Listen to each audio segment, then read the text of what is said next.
Halo semuanya, kembali lagi di Diandos Jalan-Jalan. Sesuai dengan judulnya, maka kali ini kami bakalan explore Purwokerto dan juga Tegal. Untuk kali ini tuh kami berangkatnya nggak dari tengah malam, tapi kami berangkatnya dari subuh-subuh dengan estimasi waktu itu 7 jam buat sampai ke Purwokerto. Dan lokasi pertama yang akan kami datangi itu adalah Purwokerto. Ngapain aja? Ini dia. Good morning. Morning Ani, Kita kemana hari ini? kita ke Purwokerto. Iya, baik banget. Selamat pagi. Ya, ketutupan truk.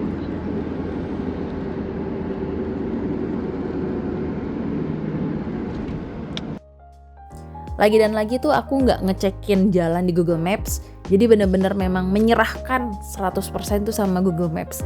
Mau dibawa kemana aja yuk. Marilah kita ikutin deh tuh mau kemana. Dan ini kami diarahkan keluar dari Pejagan. Sekilas tuh perjalanannya menyenangkan sebenarnya ya, karena view-nya tuh bagus banget. Di kirinya sawah, terus di kanannya itu ada sungai, terus nih ada scene-scene ikonik gitu lah ya. Dan beberapa tempat tuh, beberapa lokasi itu agak-agak mirip kayak di Jepang gitu gak sih? Walaupun aku belum pernah ke Jepang ya, cuman kayaknya tuh suka ada di film-film gitu kan, desa-desa Jepang kayak gimana. Nah, menurut aku sih ini mirip-mirip dikit gitu. Cuman jeleknya jalanan di sini adalah truknya tuh banyak banget. Bener-bener banyak banget, dan itu truk-truk gede bukan truk-truk kecil. Jadi harus bisa-bisa lah menyalip-nyalip ke sana. Dari exit tol Pejagan sampai menuju ke Purwokerto itu memakan waktu kurang lebih 3 jam. Nah, seperti pada halnya turis-turis yang kalau ditanya ke Purwokerto mau kemana, pasti jawabannya yang pertama adalah ini, Baturaden. Di Baturaden tuh banyak banget tempat wisata dan kalian bisa pilih kemana aja. Nah, ini kami berdua pilih ke tempat yang namanya adalah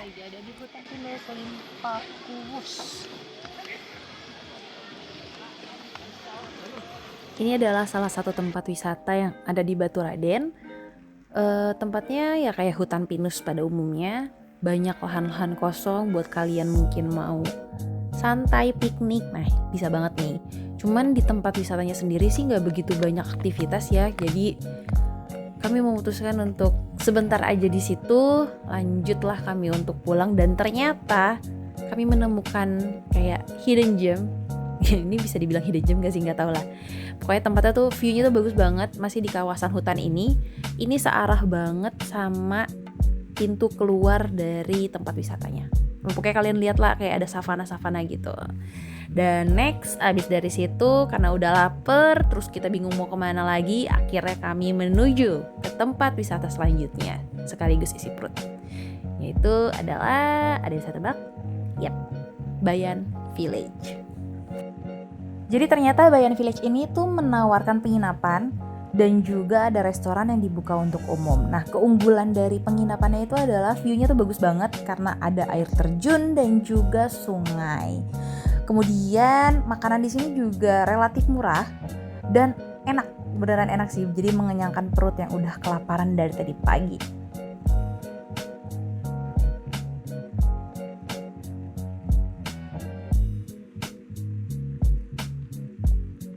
Kami benar-benar menghabiskan waktu kami tuh di Bayan Village, sekaligus isi perut, sekaligus recharge energi kan. Dan setelah itu karena nggak tahu juga mau kemana lagi dan juga waktu udah sore, badan juga udah capek, jadi kami memutuskan untuk langsung menuju ke hotel tempat kami menginap di Purwokerto.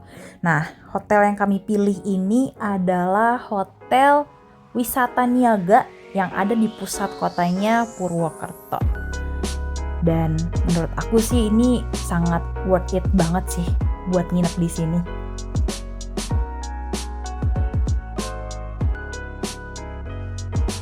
Lobbynya nggak begitu besar, tapi pelayanan check-innya lumayan cepat.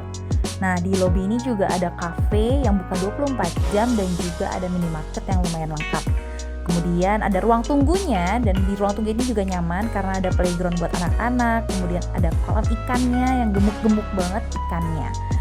Terus kami tuh dapat kamar di harga kalau nggak salah sih 540-an ribu gitu deh.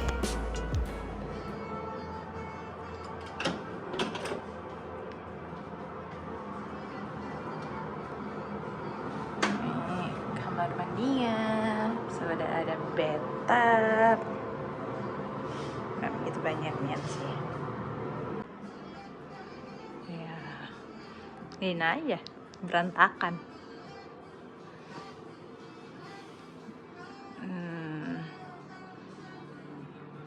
Kita review asal-asalan.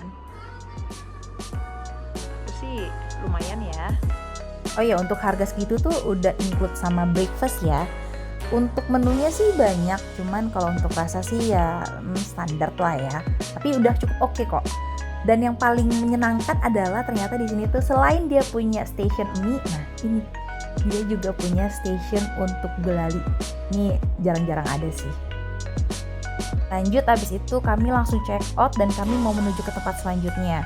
Awalnya pengen nyobain roti go gitu ya yang ada di Purwokerto, tapi ternyata belum ready.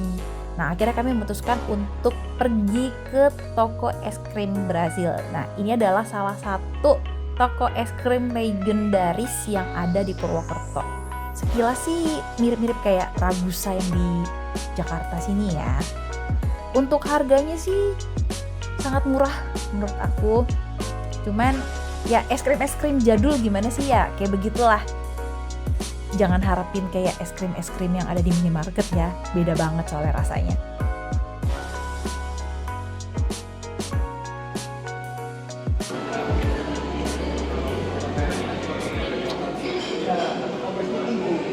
Gimana, enak?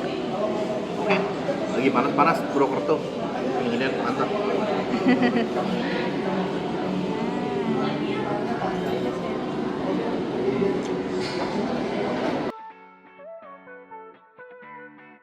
Puas makan es krim, waktunya belanja oleh-oleh. Nah, ini aku belanja sedikit doang di Batik Benang Raja. Sekaligus pengen lihat aja sih batik-batiknya Purwokerto tuh kayak gimana. Cuman ternyata pilihannya tidak begitu banyak ya. Emang paling bener belanja batik tuh di wilayah Jogja, kalau nggak Solo aja lah. Selesai hunting oleh-oleh, kami memutuskan untuk nongkrong dulu sambil mengisi perut, nyemil-nyemil cantik lah ya di salah satu kafe yang lagi naik daun di Purwokerto. Nah, kafe ini tuh terkenal dengan cheesecake-nya, yaitu Utomo House. Menurutku pribadi sih cheesecake ininya lumayan enak, cukup enak lah. Cuman ya itu harganya sih menurut aku agak pricey ya untuk wilayah Purwokerto dan lokasi kafenya yang menurut aku gak ada apa-apa, emang agak masuk ke pedalaman.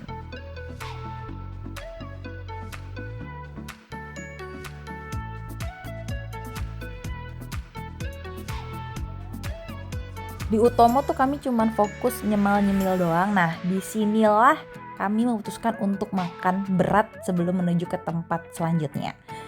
Dan ini adalah salah satu kafe yang lagi naik daun banget juga di Purwokerto. Nah, ini namanya susah nih nyebutnya nih. Howers, gak tau lah. Pokoknya kepanjangannya itu adalah House of the Rising Sun. Kayaknya sih tempat ini punya view atau spot matahari terbit yang cakep sih. Tempatnya lucu, pemandangannya juga ya oke lah ya, karena emang cuma sawah doang gitu kan. Tapi interior ini kafenya ya cukup unik lah. Dan kalau nggak salah sih kafe ini udah buka dari pagi-pagi banget. Just FYI, kafe ini tuh lumayan jauh ya dari pusat kota. Itu ada kali sekitar setengah jam atau 45 menit lah dari kotanya Purwokerto.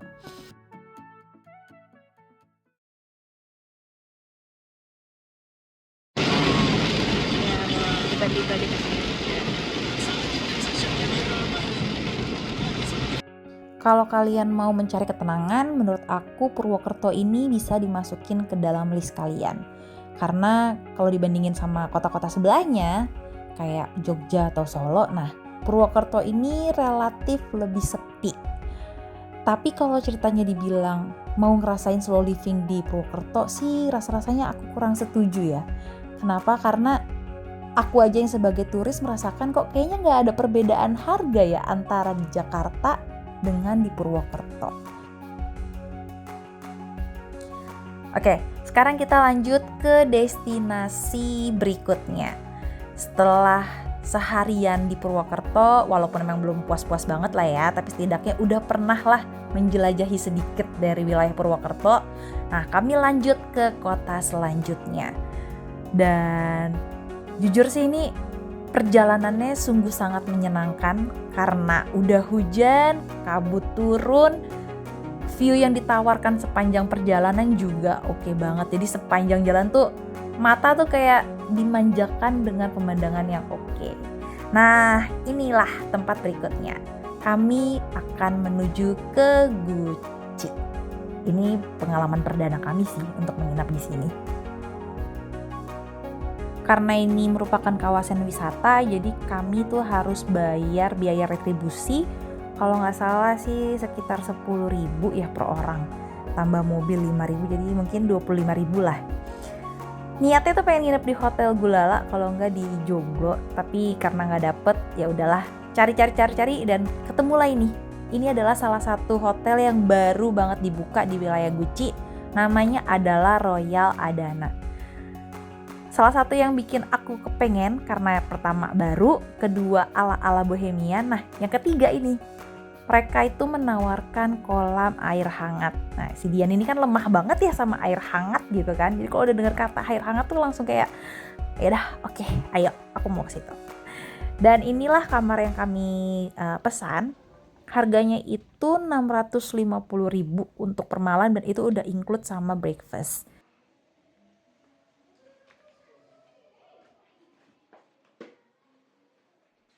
Menurut aku pribadi sih hotel dengan harga segitu udah sangat affordable. Apalagi kamarnya juga masih baru, masih grace, jadi masih nyaman banget buat ditidurin. Dan seperti yang tadi aku bilang, aku tuh sangat lemah dengan air panas ya. Jadi padahal cuacanya udah dingin banget, apalagi bekas hujan, tapi karena itu dibilangnya air hangat, jadi aku memutuskan untuk oke, malam ini juga kita harus berendam di kolam tersebut. Belajar berenang harus kolamnya harus begini ya. Kalau kolamnya cek-cek kayak di Frida kan mama. Dan harus banget di sini, jauh ini. Jauh ini. Gak harus jauh. Yang penting di hotel. Air anget. Itu nilai plus. Oh my god.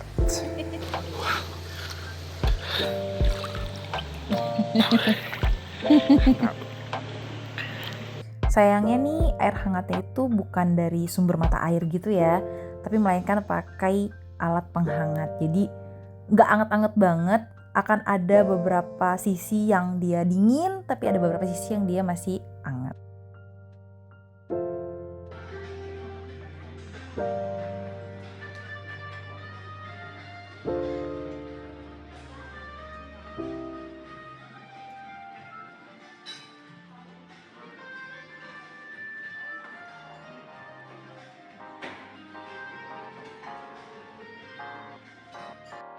Untuk menu sarapannya sih memang tidak banyak ya, pilihannya tuh lumayan sedikit lah.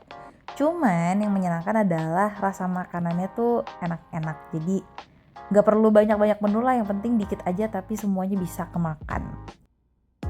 Selesai makan tuh kami niatnya pengen jalan-jalan sambil cari air terjun gitu. Nah di map sih ada katanya di belakang hotel. Taunya pas kami datengin, loh malah dapat pemandangan kayak gini.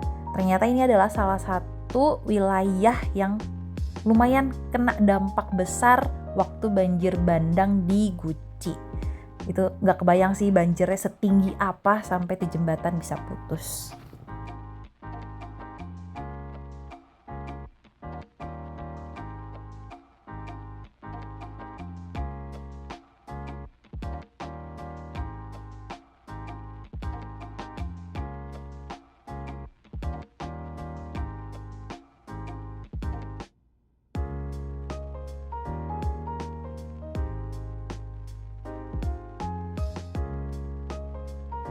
Berhubung cuacanya hujan dan kami juga malas mau kemana-mana, jadi kami memutuskan untuk staycation aja di hotel sampai waktunya check out.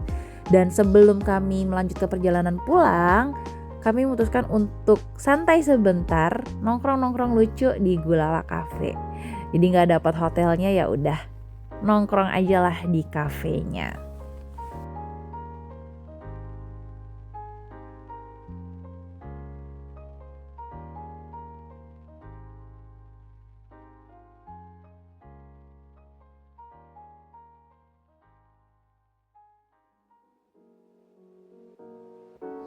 Kelar nongkrong-nongkrong di Gulala, kami memutuskan untuk melanjutkan perjalanan kami. Nah di sini tuh kami emang tidak makan berat karena kami berdua tuh udah punya tujuan untuk mengisi perut kami di kota Tegal, dan pilihan makanannya itu jatuh di tempat restoran yang namanya adalah Cempe Lemu. Itu bacanya gimana sih, cempe ya, whatever lah. Nah ini tuh tempatnya itu spesialisnya sate kambing. Bagi kalian yang bisa makan kambing sih, kayaknya ini bisa jadi salah satu tempat yang wajib didatengin, karena menurut suami aku sate kambingnya tuh emang beneran enak banget. Berhubung aku nggak makan kambing, jadi aku pesannya ayam. Cuman menurut aku ayamnya ini kurang. Untuk sate ayam memang tetap deh sate Madura tuh juaranya, nggak ada yang bisa ngalahin. Oke, saatnya kita pulang. Kita masuknya dari pintu tol Tegal. Udah, capek liburan. Capek liburan? Capek. Kita lihat dulu ya. Besok tidur di rumah. Iya, udah nggak ada lagi hepeng. Kepeng sih masih banyak. Hepeng sih udah nggak. Selesai sudah perjalanan kami mengelilingi kota Purwokerto dan juga Guci Tegal. Walaupun gak begitu banyak yang datengin, tapi itu udah lebih dari cukup. Terima kasih sudah menyaksikan, dan next enaknya mana lagi ya?